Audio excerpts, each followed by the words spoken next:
परितं कृष्ण चैतन्य देवम श्रीराधा कृष्ण पादान सहगण ललिता श्री विशाखान्वितांश्च नमो विष्णुपदाय कृष्णपृष्ठाय भूतले श्रीमते भक्तिवेदांत स्वामिनिति नामिने नमस्ते सरस्वती देवे गौरवाणी प्रचारिणे निर्विशेष शून्यवादी पाश्चात्यदेशतारिणे वाञ्छाकल्पतरुभ्यश्च कृपा सिन्धुभ्य एव च पतितानां पावनेभ्यो वैष्णवेभ्यो नमो नमः। हे कृष्ण करुणा सिन्धु दीनबन्धो जगत्पते गोपेश गोपिकान्त राधाकान्त नमस्तुते तप्त कांचन गौरांगी राधे वृंदावनेश्वरी वृषभानुसुते देवी प्रणमामि हरिप्रिये। जय श्री कृष्ण चैतन्य प्रभु नित्यानंद श्री अद्वैत गदाधर श्रीवासादि गौरभक्त वृंद हरे कृष्णा कृष्ण कृष्ण हरे हरे हरे राम राम राम हरे हरे। श्री श्री मंगलाचरण की जय। कल हम भगवत गीता के जानने योग्य विषय में चर्चा किया था, तो उसका कुछ चर्चा के विषय अभी जो बाकी है उसको हम करेंगे। उसके बाद आगे भगवत गीता के पहला अध्याय उसका शुरुआत करेंगे।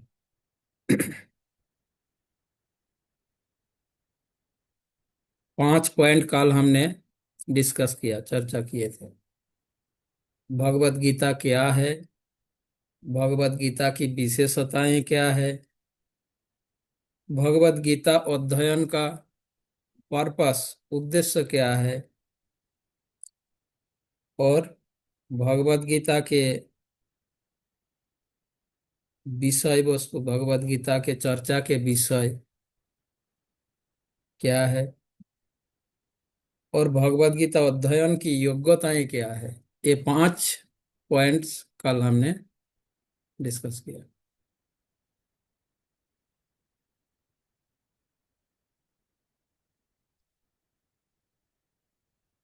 अब एक भगवत गीता के अध्ययनकारी को, एक भगवत गीता के पाठक अध्ययनकारी का मनोभाव कैसा होना चाहिए।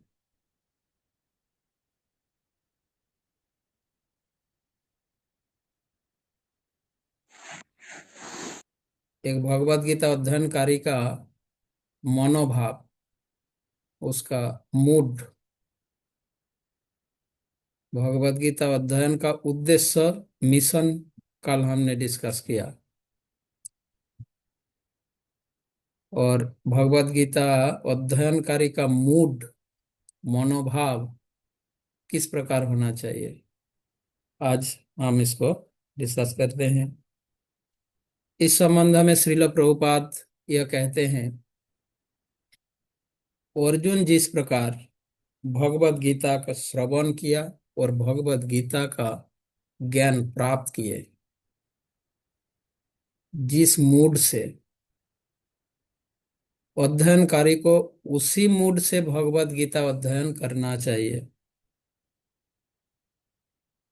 एक अध्ययनकारी को, भगवत गीता के पाठक को, अध्ययनकारी को अर्जुन की मूड जैसे होनी चाहिए। कैसा मूड, अर्जुन का किस प्रकार मूड है, जब हम भगवत गीता अध्ययन करते हैं तो हमें पता चलता है अर्जुन किस मूड से श्रवण किया। कैसे पता चलता है एक व्यक्ति का श्रवण अध्ययन का मूड? कैसे पता चलता है कि ये किस मूड से यह श्रवण किया है या अध्ययन किया है? उसके रिएक्शन से, प्रतिक्रिया से। प्रतिक्रिया से पहचाना जाता है, रिएक्शन से, कि व्यक्ति किस भाव से अध्ययन तथा श्रवण कर रहा है। जब तक व्यक्ति का रिएक्शन हम नहीं देखते तब तक यह पता नहीं चलता कि उस कार्य में उसका क्या मूड है, क्या भावना है ना। भगवत गीता जब हम अध्ययन करते हैं, अर्जुन उवाच, अर्जुन जो कह रहे हैं उनके बातों से उसका रिएक्शन, उसके प्रतिक्रिया हम ज्ञात होते हैं, जान पाते हैं। और इससे पता चलता है वो किस मूड से श्रवण किया। जैसे कभी कभी हम प्रवचन सुनते हैं, है ना, और सुनने के बाद हम जो प्रतिक्रिया देते हैं तो स्पीकर को, वक्ता को पता चलता है कि वो किस मूड से श्रवण किया। आप किसी को कुछ बताते हो और फिर उसके बाद वो जो रिएक्शन देता है तो उससे पता चलता है कि वो किस मूड से सुना। ठीक है। देखेंगे प्रवचन सुनने के बाद अलग अलग व्यक्ति का रिएक्शन अलग अलग होता है ना। तो उससे पता चलता है वो व्यक्ति का सुनने का मूड क्या था। तो श्रील प्रभुपाद यही बताते हैं कि भगवत गीता अध्ययनकारी का मूड कैसा होना चाहिए। ठीक अर्जुन का मूड जैसी थी, अर्जुन जिस प्रकार रिएक्ट किया भगवान से सुनने के बाद, भगवान को प्रति उनका रिएक्शन कैसा था, है ना, उस मूड से श्रवण करना है, अध्ययन करना है।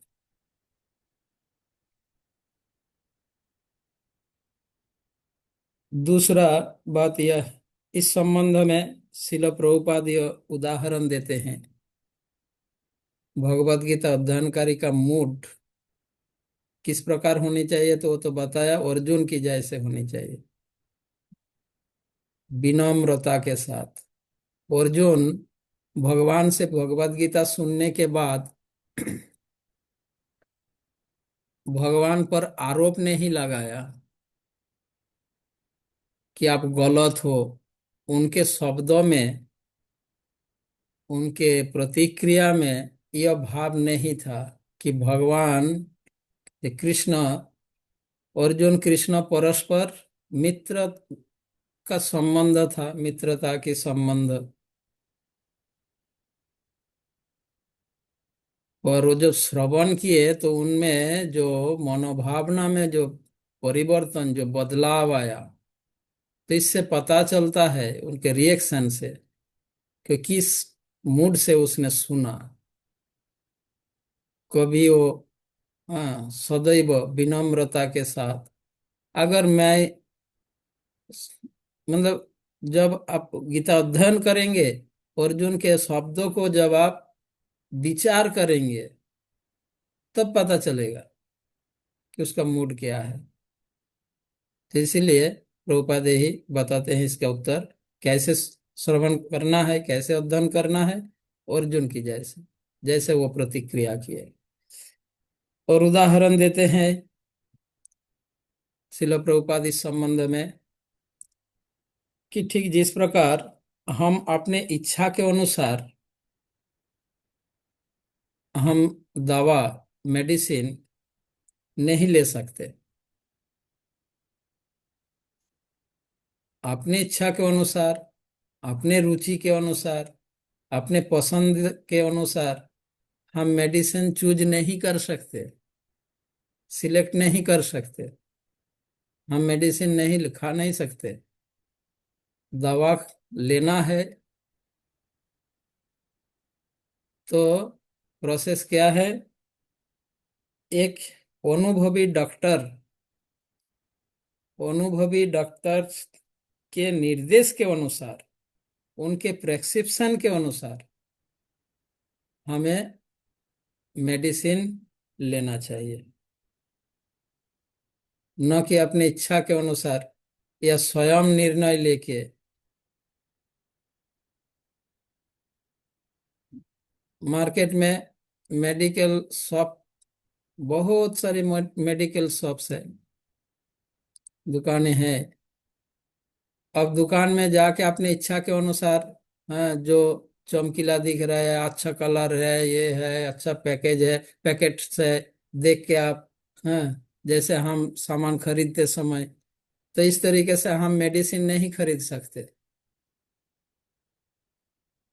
उसका टेस्ट लेकर, हाँ ये स्वादिष्ट है, ये वाला दवाई लूंगा, हाँ ये कड़वी है, ये नहीं लूंगा, ऐसा नहीं चलेगा। प्रोपद का एग्जाम्पल इतना परफेक्ट है ना। तो जिस प्रकार मेडिसिन लेते समय हमें क्या करना होता है, एक अनुभवी डॉक्टर से उनके निर्देश के अनुसार, उनके प्रेस्क्रिप्शन, उस प्रेस्क्राइब को फॉलो करते हुए हमें मेडिसिन लेना होता है। उसी प्रकार भगवत गीता की ज्ञान भी, भगवत गीता के जो वक्ता, जो स्पीकर, स्वयं भगवान कृष्ण, उनके निर्देश के अनुसार, अथवा उनके योग्य प्रतिनिधि के निर्देश के अनुसार हमें भगवत गीता अध्ययन करना है, श्रवण करना है, अपने इच्छा, विचार, रुचि के अनुसार नहीं। तो हमारे समक्ष भगवान श्री कृष्ण प्रकट तो है ही नहीं, वो हमें इंस्ट्रक्शन दे। अर्जुन के समय वो स्वयं प्रकट थे। तो हमारे लिए दूसरा ऑप्शन जो है, उनके योग्य प्रतिनिधि, उनके योग्य प्रतिनिधि से निर्देश के अनुसार हमें भगवत गीता अध्ययन तथा श्रवण करना है। और अपने व्यक्तिगत जीवन में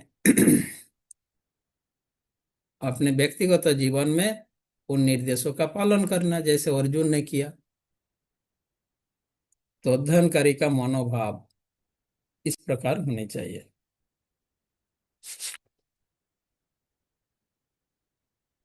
अब भगवत गीता अध्ययन का फल, परिणाम, रिजल्ट क्या है?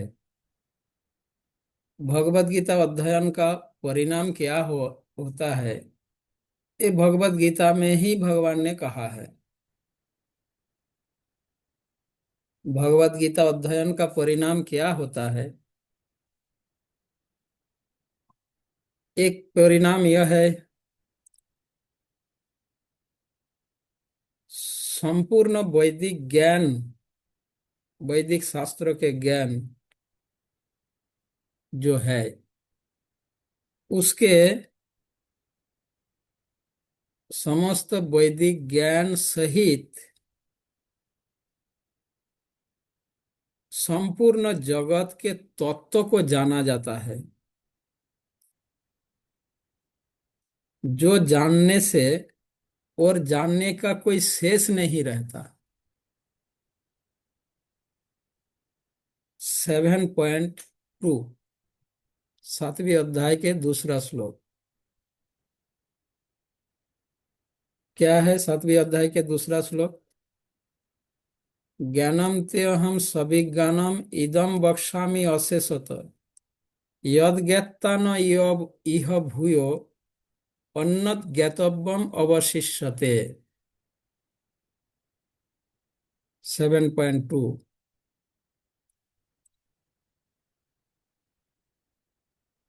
एक संपूर्ण वैदिक ज्ञान का मूल जो तत्व सार तत्व भगवत गीता से अध्ययन से जाना जाता है।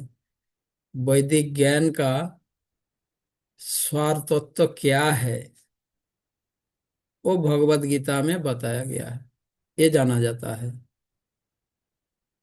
संपूर्ण वेद पढ़कर जो सार के रूप में जो तत्व मिलेगा वो भगवत गीता है। तो इसलिए भगवत गीता अध्ययन का एक परिणाम यह है, संपूर्ण वैदिक ज्ञान के सार तत्व जाना जाता है और संपूर्ण जगत के तत्व को, सृष्टि के तत्व, जगत सृष्टि के तत्व को जाना जाता है। 7.4 भूमिराप नलो वायु खंग मनो बुद्धि रेव च अहंकार इति अंग में भिन्ना प्रकृति अष्टधा।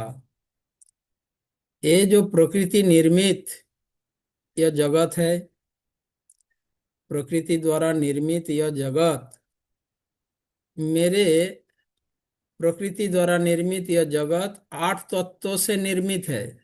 मिट्टी, जल, अग्नि, वायु, आकाश, मन, बुद्धि और अहंकार। हम जो कुछ देख रहे हैं, जो कुछ सुन रहे हैं, हम इंद्रियों से जो कुछ अनुभव करते हैं, इन 8 तत्वों से बाहर है ही नहीं। सब कुछ ये 8 तत्वों के अंतर्गत है।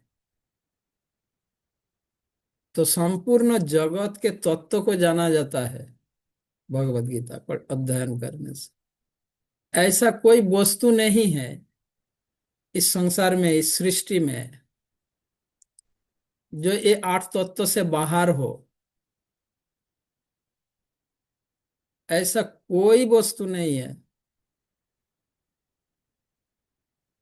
तो भगवत गीता अध्ययन का परिणाम, यह एक परिणाम यह है। दूसरा परिणाम,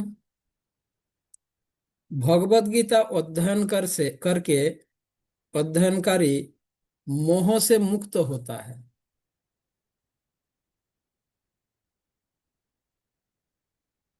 18 अध्याय के 72-73 श्लोक में भगवान बताते, अर्जुन बता रहे हैं। अर्जुन ने श्रवण किया तो परिणाम बता रहे हैं अर्जुन स्वयं। नष्ट मोह स्मृतिर्लब्धा तत् प्रसादात मयाच्युत स्थित अस्मि गत संदेह करिष्ये वचनम तव। ये भगवत गीता अध्ययन तथा श्रवण का फल मोह से मुक्त होना। एक व्यक्ति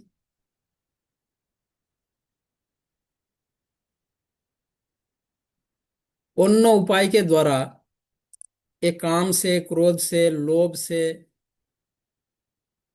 हाँ, ईर्षा से वो मुक्त हो सकता है।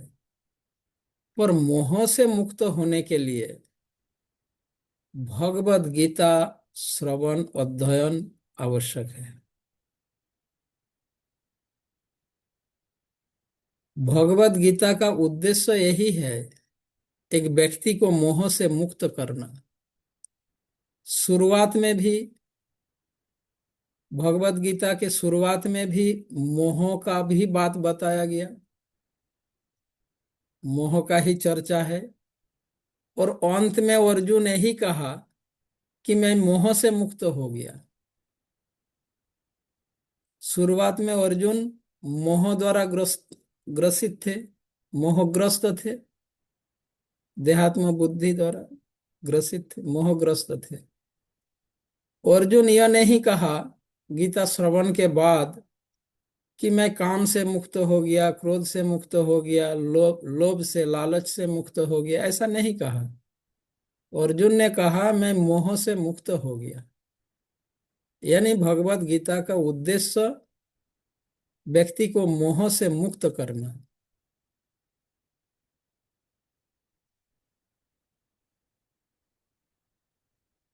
तो भगवत गीता अध्ययन श्रवण का ये दूसरा परिणाम, मोह मुक्त हुआ जाता है। तीसरा परिणाम, पाप तथा पुण्य दोनों प्रकार के कर्म बंधन से मुक्त हो जाता है। गीता अध्ययनकारी पाप कर्म और पुण्य कर्म के बंधन से मुक्त हो जाता है। चौथे अध्याय 36-37, फोर्थ चैप्टर 36 और 37 श्लोक। जिसके पास गीता है आप निकाल के देखो क्या श्लोक है। 36-37। ओपि चेतसि पापेभ्यो सर्वेभ्यो पापकृतम, 36वें श्लोक में। सर्वम ज्ञानम प्लवनैव वृजिनम संतरिष्यसि।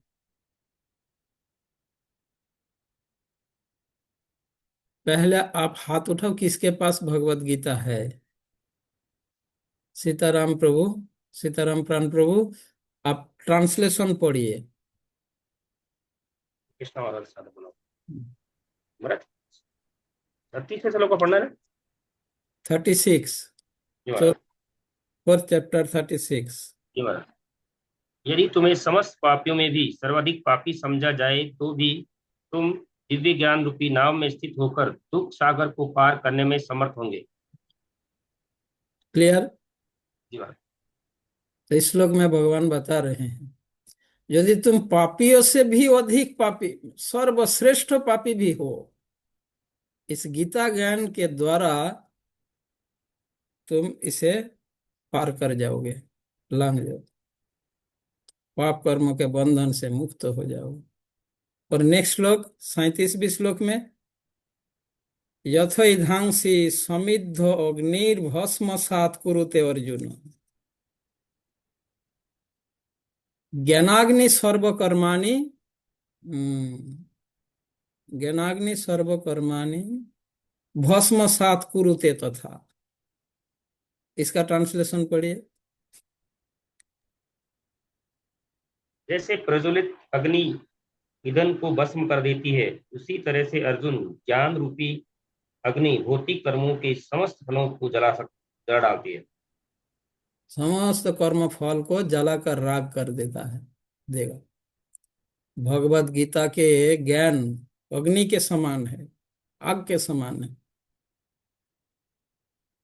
तो इसके द्वारा समस्त कर्म का फल जलकर राख हो जाएगा। तो यह गीता अध्ययन का परिणाम।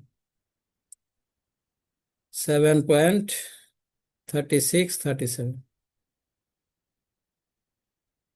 गीता अध्ययन का परिणाम संसार बंधन से मुक्त हुआ जाता है। एक कर्म बंधन और संसार बंधन एक ही है या इसमें कोई अंतर है? अभी अभी बताया कर्म बंधन और फिर बता रहा हूं संसार बंधन, एक ही है। और कर्म बंधन और संसार बंधन दोनों एक ही है, पर अलग अलग से भगवान बता रहे हैं। ये संसार बंधन से मुक्त होने का बात गीता में कहाँ बताया भगवान?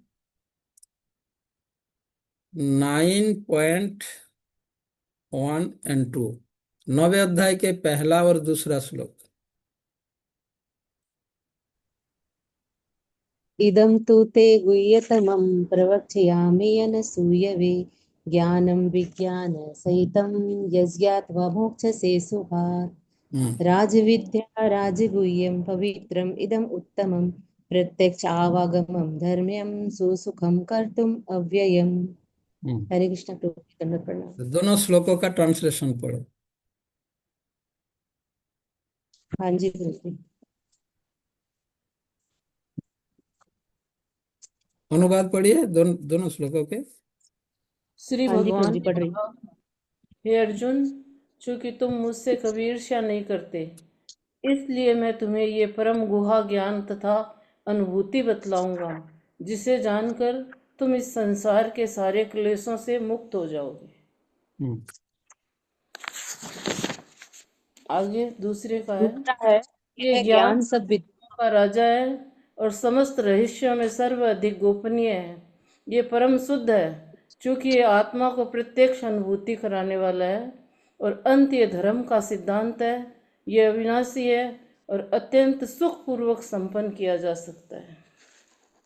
तो ये दो जो श्लोक है, इसमें संसार बंधन की बात बताया गया। देखो पहला श्लोक जो है, इदम तु ते गुह्यतमं प्रवक्ष्यामि अनसूयवे ज्ञानं विज्ञानं सहितम यद्यता मोक्ष से अशुभात। मोक्ष से अशुभात, अशुभ स्थिति से मुक्त हो जाओगे। कर्म बंधन संसार बंधन का एक मुख्य पार्ट है। इस कर्म बंधन के अतिरिक्त जीव, बद्ध जीव इस संसार में और बहुत कुछ चीजों से बंधे हुए हैं। मान लीजिए कोई व्यक्ति, किसी व्यक्ति में ईर्षा भाव है, पर वो एक्शन नहीं लेता। समझे बात को? एक व्यक्ति ईर्षालु है, पर वो ईर्षा का प्रयोग नहीं कर रहा है। अगर ईर्षा का एक्शन नहीं लिया तो कर्म तो नहीं किया ना। तब कर्म करेगा तब तो परिणाम होगा, उस परिणाम में बंधेंगे। और व्यक्ति अगर ईर्षालु है पर ईर्षा का वो प्रयोग नहीं कर रहा है, अंदर ही अंदर जल रहा है। समझे? ऐसा भी तो होता है।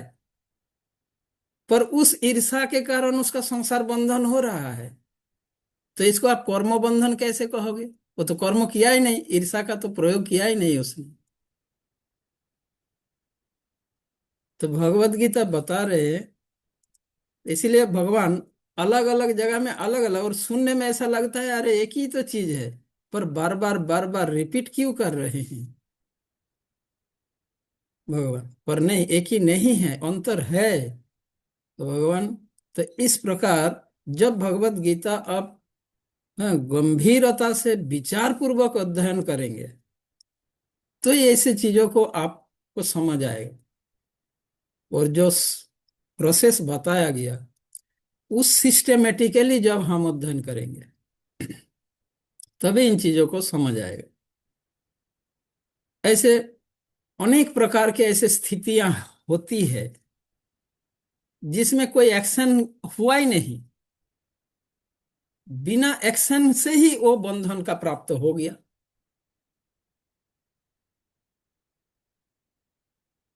किसी के प्रति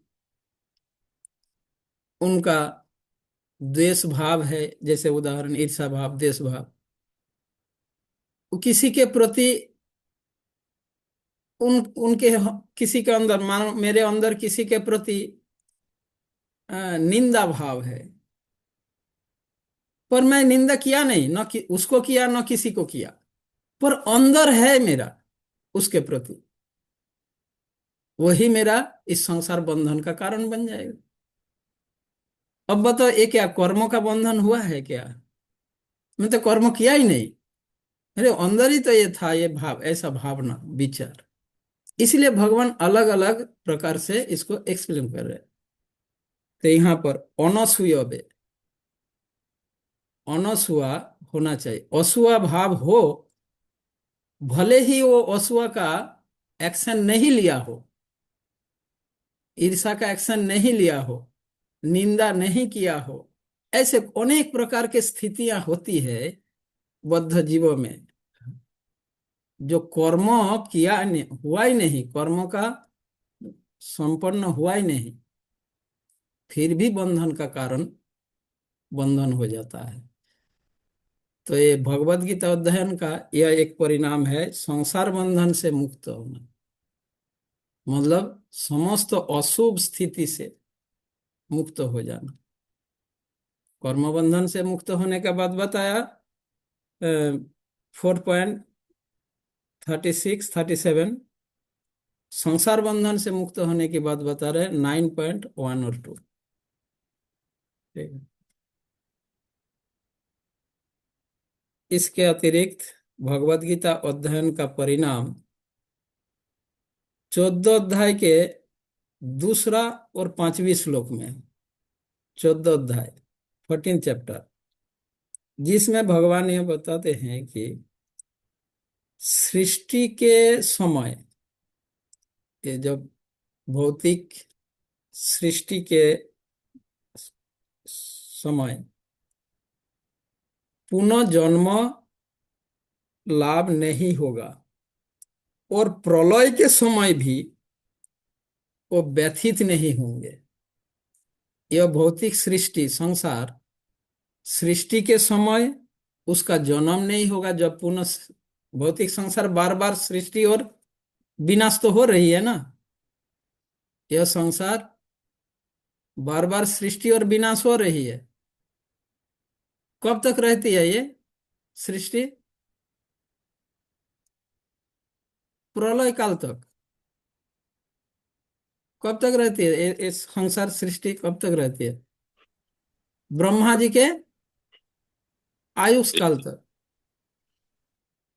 जब ब्रह्मा जी का आयु समाप्त होता है तो पूरा संपूर्ण सृष्टि विनाश हो जाता है। और 3 प्रकार के प्रलय होता है, वो भी अलग बात, और बाद में हम उसका डिटेल करेंगे। अब भगवान श्री कृष्ण ये जो 14 अध्याय के गीता के 14 अध्याय दूसरा और 5वें श्लोक देखो। गीता अध्ययन करने से, यह श्रवण करने से, यह ज्ञान प्राप्त होने से क्या होगा? वो सृष्टि के समय दोबारा जन्म नहीं लेगा और जब प्रलय होगा, यह सृष्टि जब विनाश होगा तो वो व्यथित नहीं होंगे।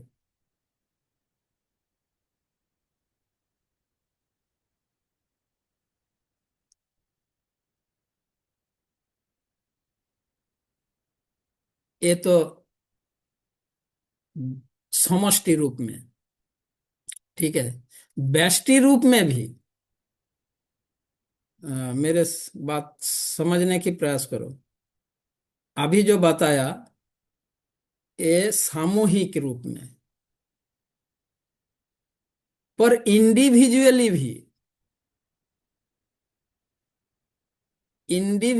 भी अगर वो भगवत गीता अध्ययन करेगा तो इसका परिणाम क्या होगा?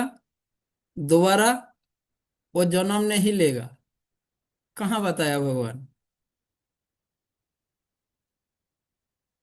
जन्म कर्म च मे दिव्यम एवं जो वेत्ति तत्तत त्यक्ता देहम पुनर्जन्म नैति मामेति स अर्जुन अंतकाले च मामेव स्मरन् मुक्ता कलेवरम ज प्रयाति समद्भावम याति नस्तत्र संशय। इंडिविजुअली हर जीव से जन्म नहीं होगा और मृत्यु के बाद उनका मृत्यु के बाद और फिर दोबारा जन्म नहीं लेगा। पूरा संपूर्ण सृष्टि के बारे में भी बताया भगवान। अब हम सभी का इंडिविजुअली भी बता रहे हैं। केवल हमारे नहीं, भगवत गीता का अध्ययन करने से इसको प्राप्ति होने पर भी और खो जाने पर भी फायदे है। सब सृष्टि में भी और विनाश में भी। अगर ये हो गया मुझसे, ये हो गया मुझसे दूर हो गया तो भी व्यथित नहीं होगे और प्राप्त होने पर भी क्या होगा? वो खुश नहीं होंगे, मतलब हर्षित नहीं होंगे। कोई भी श्रेष्ठ वस्तु प्राप्त होने पर भी हर्षित नहीं होगा और कोई भी श्रेष्ठ वस्तु नष्ट होने पर भी वो व्यथित नहीं होगा। गीता अध्ययन का परिणाम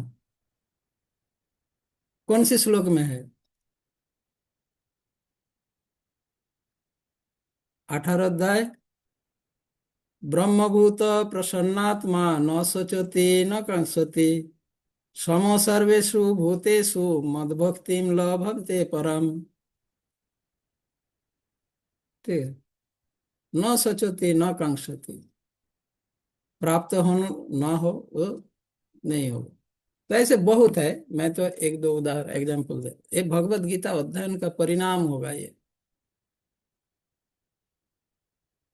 भगवान के नित्य शाश्वत धाम प्राप्त होगा। भगवत धाम प्राप्त होंगे और शाश्वत दिव्य सुख तथा आनंद प्राप्त करेंगे। कौन से श्लोक में बताया? 4.9, चतुर्थ अध्याय के 9वें श्लोक।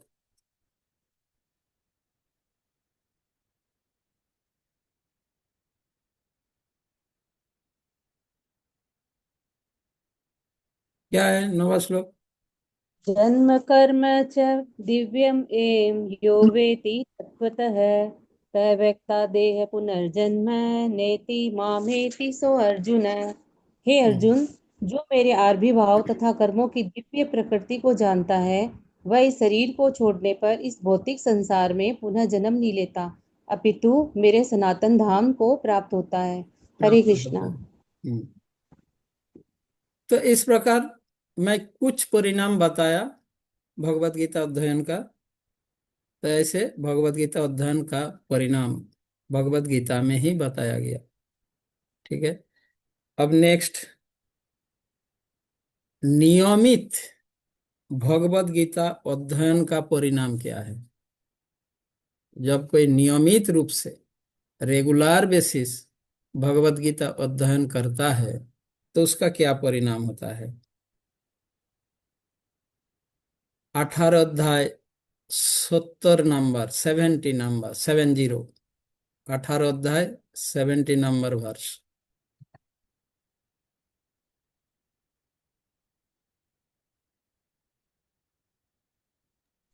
कोई पढ़े? अध्यस्यस्य च य इमं धर्म्यं संवादम् आवयो ज्ञानं यज्ञेन तेहामिष्ट यस्यामिति मे मति।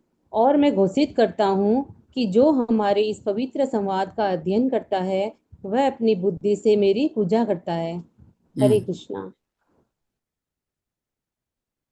तो जो व्यक्ति नियमित रूप से भगवत गीता अध्ययन करता है, भगवान स्वयं कह रहे हैं उस व्यक्ति का इस ज्ञान अनुशीलन के द्वारा मैं पूजित होता हूं। उस व्यक्ति का यह ज्ञान अनुशीलन द्वारा मैं पूजित होता हूं।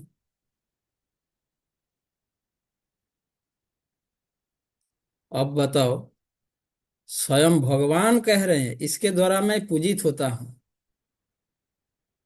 तो हमारे यह कार्य भगवान एक्सेप्ट करते हैं और अत्यंत प्रेम के साथ पूजित होता हूं।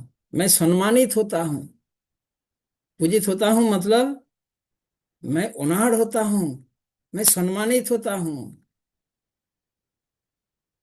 वो मुझे सम्मान करता है, रिस्पेक्ट करता है। भगवान स्वयं कह रहे हैं मैं उसका वो ऑनर्ड एक्सेप्ट करता हूं, स्वीकार करता हूं। तो ये परिणाम है नियमित गीता अध्ययन का। तो कोई व्यक्ति नियमित गीता श्रवण करता है, मान लीजिए अगर कोई आप हम में से किसी में ऐसा प्रश्न आए, मुझे तो, मैं तो अनपढ़ हूं, मुझे तो पढ़ना नहीं आता, तो मेरा क्या होगा? वो सुन सकता है। अगर वो अनपढ़ है, पढ़ना नहीं आता, तो वो श्रवण कर सकता है। और नियमित अगर वो श्रवण करे तो क्या परिणाम? उसका अगला श्लोक 1870 पढ़े, उसका अगला श्लोक 71।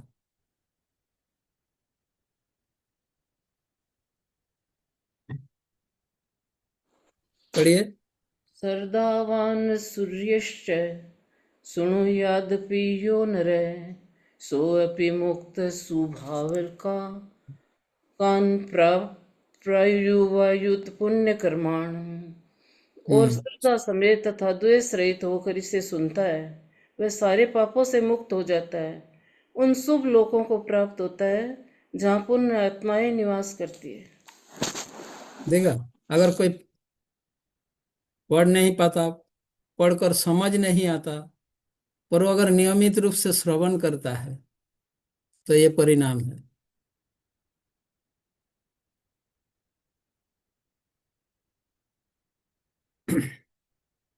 अब अगर कोई भगवत गीता किसी को दान करता है तो क्या परिणाम है? वो खुद ना पढ़ता है ना सुनता है, पर किसी को देता है ना? तो उसका क्या परिणाम है? 68, 18 अध्याय 68।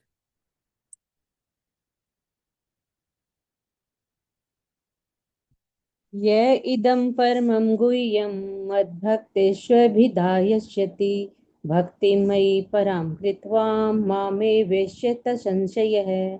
जो व्यक्ति भक्तों को ये परम रहस्य बताता है वह शुद्ध भक्ति को प्राप्त करेगा और अंत वह मेरे पास वापस आएगा। जगत गुरु श्रील प्रभुपाद जी की जय। हरे कृष्णा। अब किसी के मन में यह प्रश्न आ सकता है, वो तो बता नहीं रहा है, वो तो किताब दे रहा है।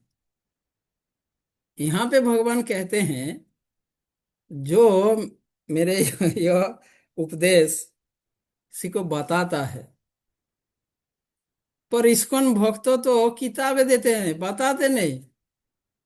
बताते हो क्या? दान करते समय, गिफ्ट देते समय। यस। हाँ। यस प्रभु जी, कोई को गीता के श्लोक भी सुनाते हैं। हाँ। नहीं नहीं, बहुत से जगह में आप मानो उपहार के रूप में दिया, एक किया तो क्या वो उसको एक्सप्लेन करते हो क्या भगवत गीता? नहीं नहीं, इस टाइम तो ये नहीं बताते हैं, तो लेकिन भगवान हाँ यहाँ पर कभी। तो एक्सप्लेन करने की बात बता रहे हैं, बताने की बात बता रहे हैं। तो क्या मैं इस बात को मैनिपुलेट कर दिया भगवान की इस बात को? नहीं। देखो, मैंने एक चिट्ठी लिखा, आपको दिया कि इस व्यक्ति को दे दो, या मानो आपको मिला, देखे एक चिट्ठी आप उस व्यक्ति को दे दिया। अब बताओ इसमें अंतर क्या है?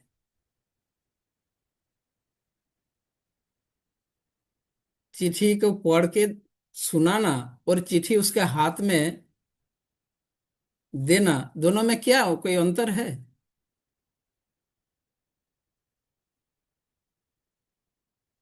तो उसी प्रकार दोनों का सेम फल है।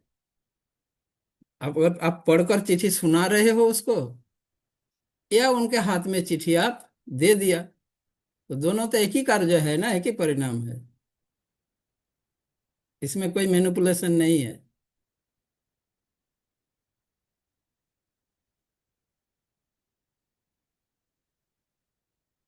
तो इसलिए जो भगवत गीता दान करता है उसका परिणाम भगवान बता रहे हैं, वो निश्चित रूप से भगवान की प्रेमा भक्ति प्राप्त करेंगे और भगवान के पास वापस जाएंगे। इसके अतिरिक्त गीता दान का परिणाम उसका अगला श्लोक 69 में बताते हैं। उससे प्रिय ऐसे पत्रवाहक या ऐसे बताने वाला या पत्रवाहक, दोनों में से जो दोनों एक ही है, चिट्ठी पढ़कर सुनाने वाला, चिट्ठी हाथ में डिलीवरी देने वाला एक ही है। तो ऐसे डिलीवरी डिलीवरी पर्सन मेरा जितना प्रिय है, ऐसा प्रिय और कोई ना पहले था, न है, और न आगे होंगे। तो इस प्रकार अगर कोई भगवत गीता अध्ययन का टाइम नहीं है, अनपढ़ है, ये नहीं कर सकता, वो नहीं कर सकता, कम से कम डिलीवरी तो करो। अगर कुछ डिलीवरी करोगे तो यह परिणाम है, भगवान के सबसे फेवरेट बनोगे। चलो, अब हम दूसरे विषय में चलते हैं। 10 मिनट टाइम है। संपूर्ण भगवत गीता जो है, इसमें 700 श्लोक, 700 श्लोक है। ये 700 श्लोक 18 अध्याय में यह भगवत गीता का वर्णन है। ये जो 18 अध्याय है, इन 18 अध्याय को 3 डिवीजन में डिवाइड किया गया, 3 विभागों में विभाजित किया गया, जिसे 3 शतक कहते हैं। 18 अध्यायों को 3 विभागों में विभाजित किया गया। ये 3 विभाग को 3 शतक कहलाते हैं। शतक, पहला 6 अध्याय को कर्म शतक, बीच वाले 6 अध्याय को भक्ति शतक, और अंतिम 6 अध्याय को ज्ञान शतक में डिवाइड किया गया। मतलब प्रथम अध्याय से 6 अध्याय तक कर्म शतक, 7वीं अध्याय से 12वीं अध्याय तक भक्ति शतक, और 13वीं अध्याय से 18वीं अध्याय तक ज्ञान शतक।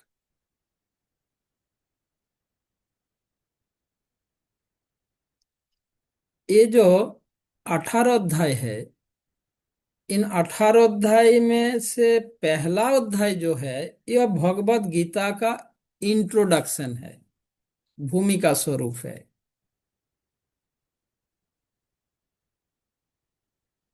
और 18वीं अध्याय जो है, ये रिवीजन है। तो भगवत गीता का मूल जो ये है, ये 16 अध्यायों में है, 2 से 17 तक। पहला अध्याय गीता का भूमिका, इंट्रोडक्शन है। 18वीं अध्याय जो है, ये रिवीजन है, और बाकी मूल भगवत गीता के ये है। और ये 18 अध्यायों में कुल 700 जो श्लोक है, 700 श्लोक में से एक श्लोक धृतराष्ट्र द्वारा कही गई है, 40 श्लोक संजय ने कहा, और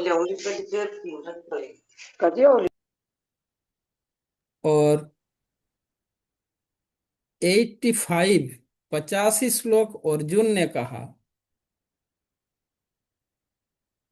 और भगवान श्री कृष्ण ने 574 श्लोक।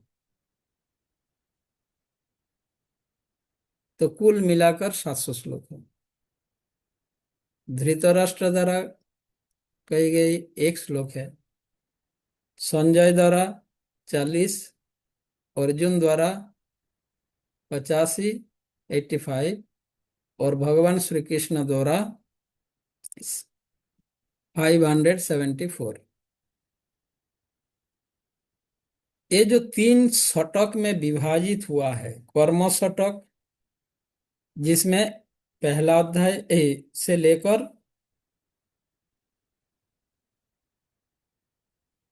अध्याय 6 तक ये आपको एक नोट करने का विषय है जो मैं बता रहा हूं। ये जो कर्म शतक में जो पहला 6 अध्याय, प्रत्येक अध्याय में अध्याय के एक मूल श्लोक है जो उसका क्या बोलते हैं, मूल या सारांश सारांश सारांश बोल सकते हैं। उसका मुख्य जो सारांश है, पहला अध्याय का मूल श्लोक है 46,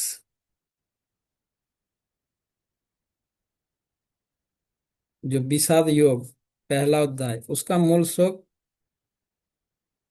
46 नंबर श्लोक। वो श्लोक क्या है, कोई बता सकते हैं? हाँ जी प्रभु जी, हरे कृष्णा महाराज जी। बोलिए। एव मुक्ता अर्जुन संख्ये रथोपस्थ उपाविशत् विसृज्य सरं चापम शोक संविघ्न मानस। संजय हम्म ने कहा, युद्ध भूमि में इस प्रकार कहकर अर्जुन ने अपना धनुष तथा बाण एक ओर रख दिया और शोक संतप्त चित्त से रथ के आसन पर बैठ गया। जगत गुरु हम्म। श्री प्रभुपाद जी की तो दंडवत प्रणाम इस महाराज श्लोक की। तो इस श्लोक में क्या कहा गया कि अर्जुन शोक संतप्त होकर धनुष बाण त्याग देकर बैठ गया रथ में। अर्जुन की स्थिति को बताया गया है और पूरे अध्याय में अर्जुन का स्थिति का डिटेलिंग है।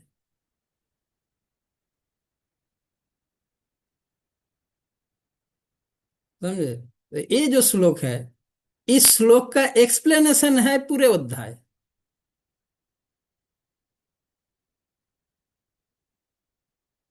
अर्जुन का जो ये स्थिति बताया, इस स्थिति का पूरा व्याख्या है पहला अध्याय। ऐसे पढ़े आप लोग भगवत गीता?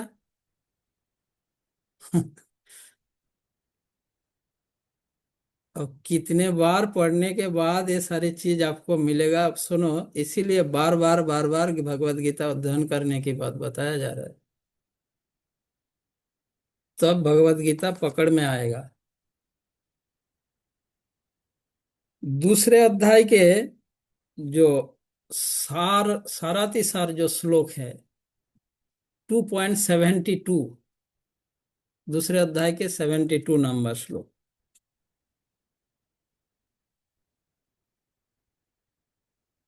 बताओ। एषा ब्राह्मी स्थिति है पार्थ नैनां प्राप्य विमुह्यति स्थितत्वाय सम्यांत कालेपि ब्रह्म निर्वाण उच्यते। यह आध्यात्मिक तथा ईश्वरीय जीवन का पथ है जिसे प्राप्त करके मनुष्य मोहित नहीं होता। यदि कोई जीवन के अंतिम समय में भी इस तरह स्थित हो तो वह भगवत धाम में प्रवेश कर सकता है। हम्म। दंडवत प्रणाम महाराज जी। तो ब्रह्म निर्वाण की स्थिति, ब्राह्मी स्थिति प्राप्त होता है। ऐसा ब्राह्मी स्थिति पार्थ नैनं प्राप्य विमुह्यति। ऐसे ब्राह्मी स्थिति प्राप्त होने के बाद वो कभी विमोहित नहीं होंगे, मोहित नहीं होंगे। स्थिता सामंत कालोपि, ऐसी स्थिति सामंत कालोपि ब्रह्म निर्वाणम मृच्छति, तब ब्रह्म निर्वाण भगवत प्राप्ति होंगे उनका। पूरा दूसरे अध्याय इसी का एक्सप्लेनेशन है, कैसे वो मोह से मुक्त होंगे। देहात्म आत्म तत्व ज्ञान से लेकर शरीर आत्मा से लेकर धीरे धीरे धीरे धीरे स्थित प्रज्ञ तक पहुंचाया गया और अल्टीमेटली ये होगा। तो ये जो पूरा एक्सप्लेनेशन है, इस श्लोक का एक्सप्लेनेशन है।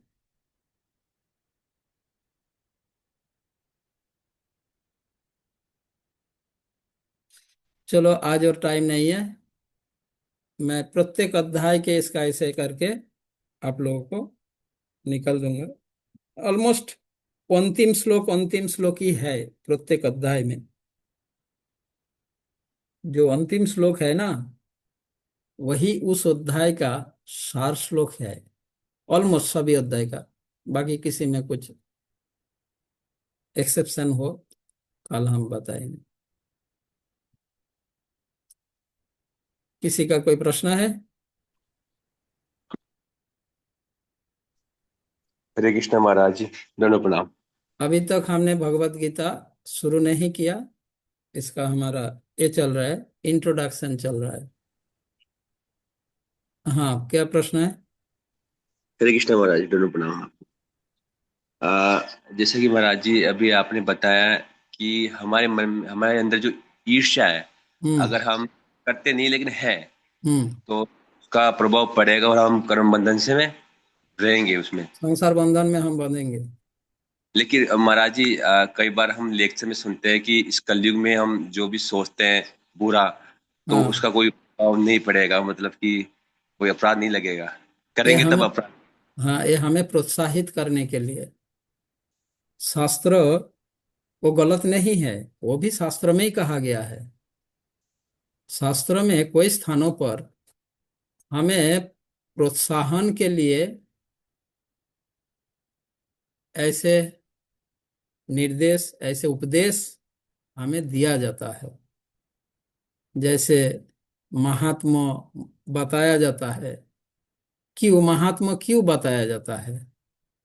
जिससे हम प्रोत्साहित हो सके।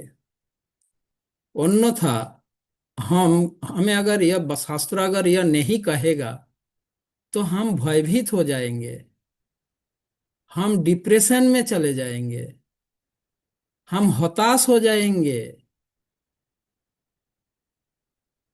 सभी लोग, सभी व्यक्ति, हाँ, ऐसा स्ट्रांग नहीं है हृदय से, नहीं मैं करूंगा, मुझे करना है।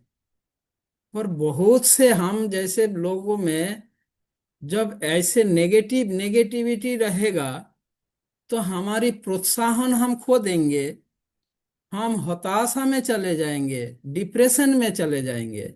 इसीलिए वैदिक शास्त्र ऐसा हमें प्रोत्साहित करते हैं। जब हमें प्रोत्साह और हम उसमें उस प्रोत्साहन से जब हम जुड़ जाते हैं तब हम सीरियस बनते हैं, सिंसियर बनते हैं। आप जैसे कृष्ण भावनामृत का जब प्रचार होता है, शुरू में क्या हम उनको ये बोलते हैं आपको ये करना होगा, वो करना होगा, ऐसा करना होगा? नहीं, वो भयभीत हो जाएगा। उसको तो पहले आए हरिनाम करो, कोई भी कर सकता है, वो भी कर। अब जैसे हम बोलते हैं अरे हम कोई भी कर सकता है, कोई भी कर। फिर बाद में जब वो करने लगता है, अरे हरिनाम करना है, ऐसे करना होगा, है ध्यान पूर्वक करना होगा, ऐसे करना होगा, ऐसे बाद में शुरू कर देते हो ना। तो वैदिक शास्त्र भी हमें ऐसे ही गाइड करते हैं। तो वो जो आपने कहा कि कलयुग में अगर हम मन मन में कुछ कर्म कर रहे हैं तो उसका परिणाम हमें नहीं मिलेगा, ये हमें प्रोत्साहित करने के लिए। ठीक है।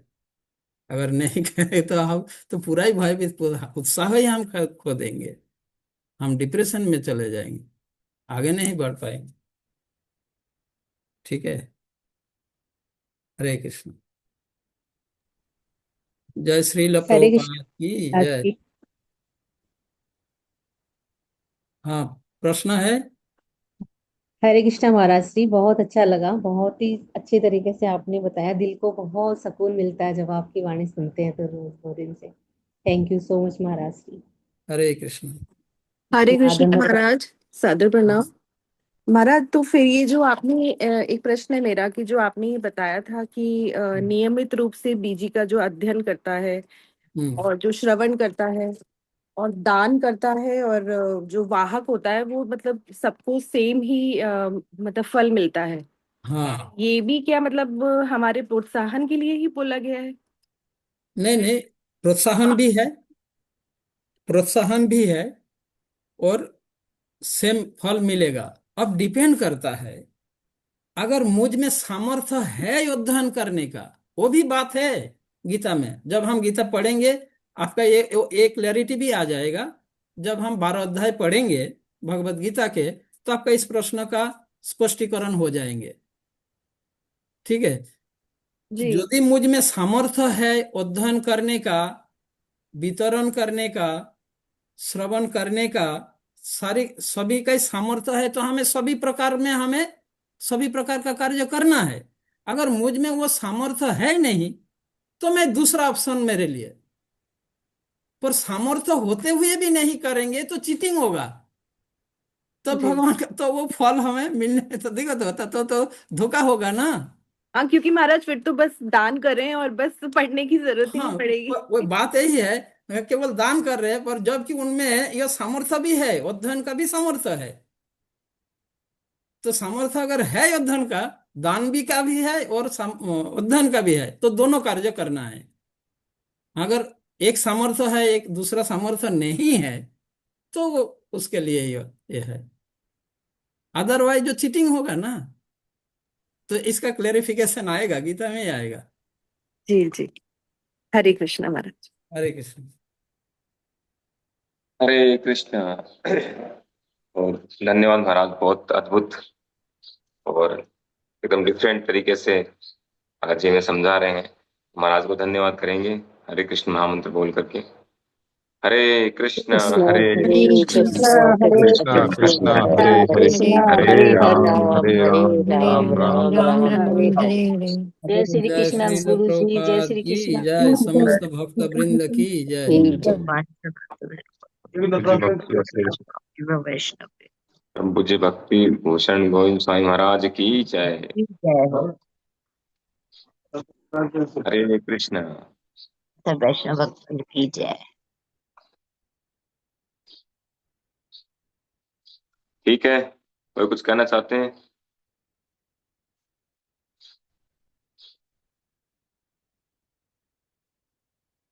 समझ में आ रहा है कि सब ऊपर से जा रहा है? समझ में आ रहा है गुरु बहुत जी। अच्छा लग थैंक रहा है you Krishna. Thank you thank you. बहुत ही अच्छे तरीके से समझा रहे हैं प्रभु जी, ये तो इतना अच्छा लग रहा है, बहुत ही एकदम पोलाइटली, बहुत अच्छा लग रहा है, बहुत ही अच्छा।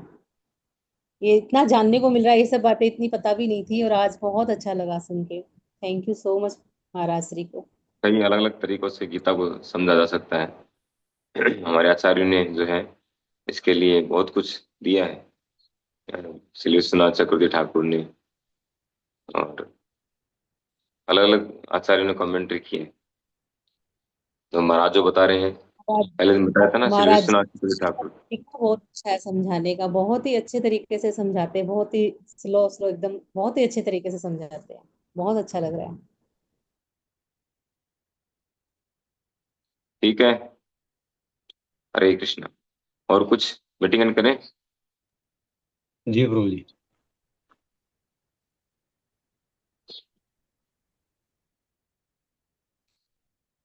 श्रील प्रभुपाद की जय, गुरु महाराज की जय, अनंत कोटि वैष्णव भक्त रमाचार्य श्री ठाकुर की जय। वांछा कल्पतरुभ्यश्च कृपा सिन्धुभ्यश्च पतितानां पावनेभ्यो वैष्णवेभ्यो। ठीक है, कल इसी उसी टाइम पे क्लास होगी, कंटिन्यू चलेगी जब तक कंप्लीट ना हो। स्पेशली तो ये प्रोग्राम जो है ना, जो भक्ति वृक्ष या गीता क्लास लीड करना चाहते हैं उनके लिए था। कि हमने फिर सबके लिए कर दिया कि सभी को ये लाभ मिले। अभी कुछ दिन पहले महाराज ने किया था मौलीपुरा ग्रुप के लिए, ऋषिमुनपुर के ग्रुप के लिए, तो उसमें केवल 7 लोगों ने अटेंड किया था। तो उनको लग रहा था कि उनके ग्रुप में ये जो है लीड कर सकते हैं प्रोग्राम, केवल उन्हीं को लिया था उन्होंने और उन्हीं को ये क्लास करवाई थी। तो केवल 7 या 8 थे शायद। हमारा सौभाग्य है, इन सबको अवसर मिल रहा ये हमारे ग्रुप में सभी लीडर हैं, तो सब पुराने भक्त हैं। है। यस, अपने ग्रुप में सभी लीडर हैं, सब एक से बढ़कर एक डायमंड है।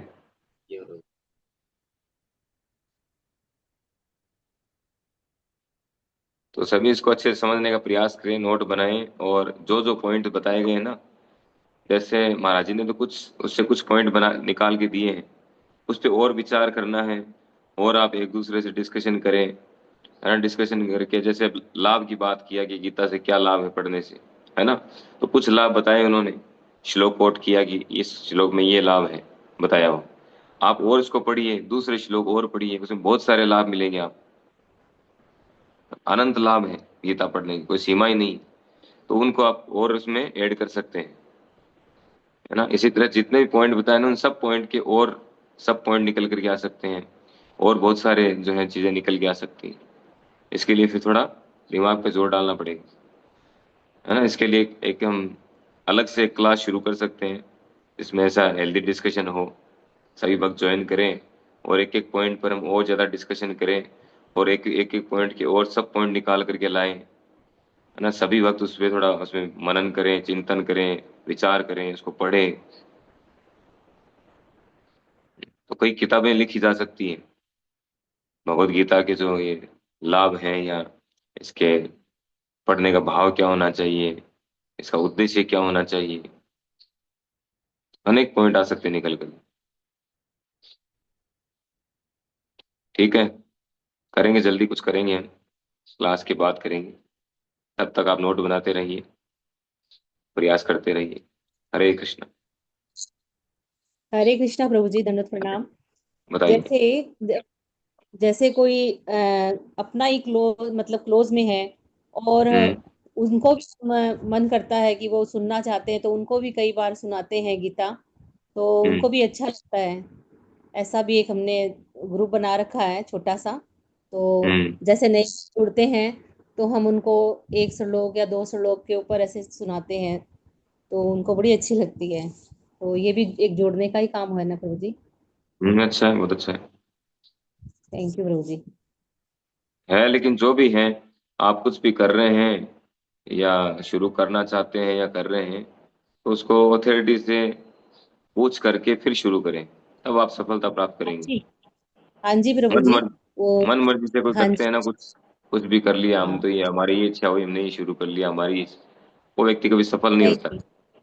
नहीं नहीं, वो एक है हमारे मेंटर, उनसे ही पूछ के ही हमने एक यस छोटा सा यस अपना यस। ग्रुप बनाया। तो उन्होंने बोला कि ऐसे किसी को जो नया भक्त जुड़ना चाहता हो, तो आप हम्म। ऐसे ऐसे छोटे छोटे कोट बना के उनको सुनाओ। तो इससे उनकी यस। जिज्ञासा होती है कि हाँ, हम भी गीता पढ़ें, और वाकई वो पढ़ना शुरू भी करे हैं कई जन ऐसे। हम्म। ये सिस्टम है, सिस्टम हरे से कृष्णा। फॉलो, जितना हम सिस्टम को फॉलो करेंगे ना, अनुशासन को फॉलो करेंगे, उतना ही हम सफलता की ओर बढ़ेंगे। जी जी प्रभु जी। हरे कृष्णा, दंड प्रणाम। ठीक है। अब जैसे एग्जांपल बताऊं आप सबको, अभी 2-3 दिन पहले मैंने मेरे बेटे को बोला, मयंक को, मैंने कहा तुम मृदंग की क्लास लेना शुरू करो, है ना, मृदंग सिखाना शुरू करो। कई बार बोल दिया उसको। तो फिर उसने कहा ठीक है मैं शुरू करूंगा, लेकिन उससे पहले मैंने जिनसे सीखा है ना, उनसे पहले पूछूंगा।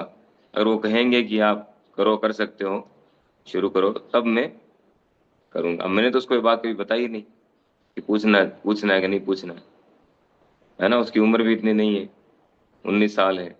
उसने खुद ये बात कही कि जिनसे सीखा है उनसे पूछने, सिस्टम होता है, ये सिस्टम है, उनसे पूछ करके फिर मैं शुरू करूंगा। मीर, मैंने कहा किससे सीखा?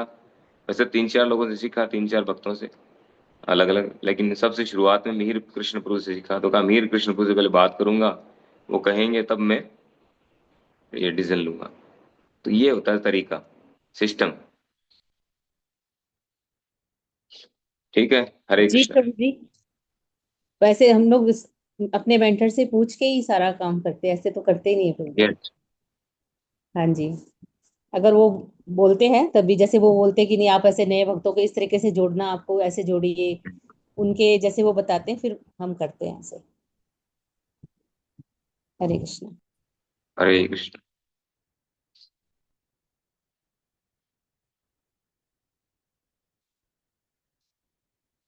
ठीक है। हरे कृष्ण।